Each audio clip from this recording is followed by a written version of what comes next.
What's up, everybody on YouTube? AJ Rose back to discuss another video, and today we're going to be discussing the huge blockbuster trade that took place between the Dallas Mavericks and the Brooklyn Nets, sending Kyrie Irving to Dallas. Now, I know the other day I just dropped a video talking about Kyrie pretty much, which is just discussing the whole trade scenario, and really it escalated quickly. I mean, we know the deadline is on Thursday, so they had to push out this deal, and Kyrie all of a sudden, just requesting that trade, it really caught everybody off guard, but at the same time, was it really that surprising? So I'm not about to sit up here and just repeat basically things that I made and points that I made in that video, but I want to talk about the potential for the Mavericks with this trade. That was a deal that was made, and yeah, I mean, I could see that happening. A lot of people, like I discussed in the video, said that they wanted the Lakers to be an option for Kyrie. I didn't see that happening really realistically.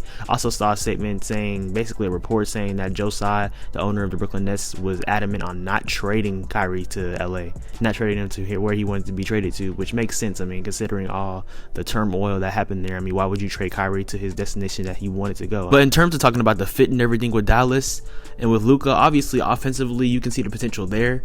They're both ball dominant, so they're gonna have the trade turns, but it'll take a huge load off of Luka, so it'll help him out. But with Kyrie and Luka being some of the best ball handlers in the league, but at the same time defensively it's going to be suspect. I mean, we have to talk about that. We have to address that. I will say that both have improved on the defensive end. In 2022 Luka had a defensive rating of 106.5, and now he has a rating in 2023 of 111.8, so he's improved on the defensive end a little bit. And Kyrie, he's been playing better defense as well, even though for Kyrie it really isn't that big of a jump in terms of defensive rating. In 2022 his was 113.8 and this year is 114.5, but it still is an improvement, I mean, regardless, so that'll be respectable. In my opinion though, I think the Mavericks still need more, but at the same time with the Western Conference right now, it's wide open. I mean, you have the Sacramento Kings as a top 5 seed right now, top 3 seed right now, which is insane. You can't tell me no one predicted that except for my boy Matthew, the Amen Show. Yes sir, shout out to my boy, subscribe to him. But anyways, but yeah, no one predicted them to be that good. And then the Nuggets are number 1. The Warriors are constantly in a cycle of falling in the play-in tournament, being a top 6 seed, and Curry just got hurt too, so they could drop tremendously. You never know with that. I mean, the top 4 to 12 really is like separated by a couple of games, so the Western Conference, it has a ton of parity right now, so it's wide open. So with that being said, that's why I'm saying that the Mavericks, they do have a chance to even make the finals. I don't think that they would win it, because I mean, if you play one of those East teams like the Boston Celtics or even the Bucks, I mean, they're not going to have anyone to answer like Jason Tatum or Giannis, because I mean, like I said, they don't really have a front court presence. They have Christian Wood, who's, I mean, he's a solid big man, but his defense is not that good. He wouldn't be able to guard them, so that would be a mismatch there.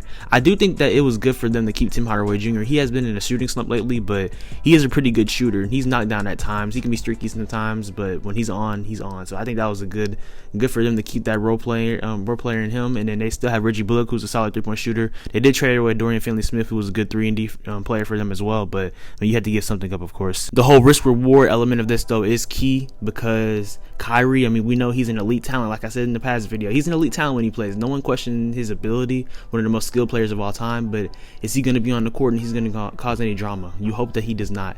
Luka, I mean, he's emotional at times, but I don't think like he's like controversial. He seems like, I mean, he's passionate about the game, of course, so that's what he wants to do. He just wants to win, and this helps the Mavs, potentially secure Luka to stay a little bit longer, as long as Kyrie, like I said, he can not have a lot of drama off the court. But in terms of the risk reward thing, I mean, you want to have Kyrie for long term at this point, as long as you can trust him. It's just a lot of ifs with this. I mean, like I said, it's a huge risk for this, but it could have a reward to it. The reward element would be the Mavericks making like the Western Conference Finals or the Finals. They made the Western Conference Finals last year, which a lot of people didn't expect, but they definitely did after beating that fraud number 1 seed of a Phoenix Suns team last year, which we don't have to talk about right now. But yeah, they made it last year, so like I said, they can make the finals too. I mean, it's not out of the question. That's all I'm saying. I don't think they'll win it this year. I think they still need to have, like I said, more depth, and then securing a long-term contract for Kyrie. At this point, I think a 2-year deal would be better, but he's not going to want that. I mean, that's probably what Brooklyn would offer him, so he's going to want a 4-year deal, so you have to do that.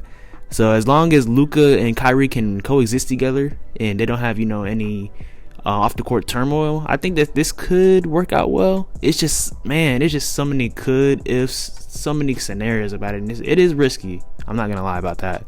At the recording of this video, the Dallas Mavericks are the 6th seed right now, and Luka did get hurt.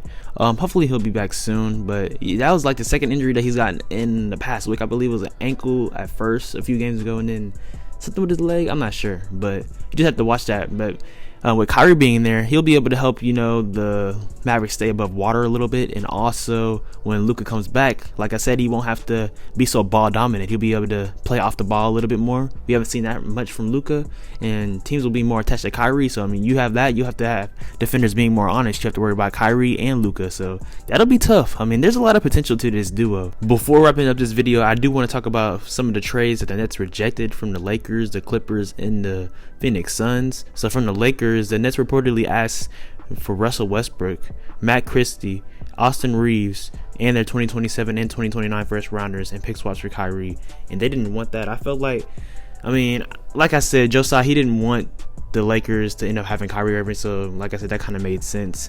From the Suns, now this was interesting to me, and I kind of see why, because Chris Paul, you know, he's going to be 38 in May, I believe, which is old, and he didn't play good at all in the playoffs last year, so that's understandable. And then usually he doesn't play as great in the playoffs, so he has that reputation. So don't know how that would have meshed with KD, but the Suns offered Chris Paul, Jay Crowder, and some picks, so we don't know the exact specifications of that. So yeah, so I mean, I don't know.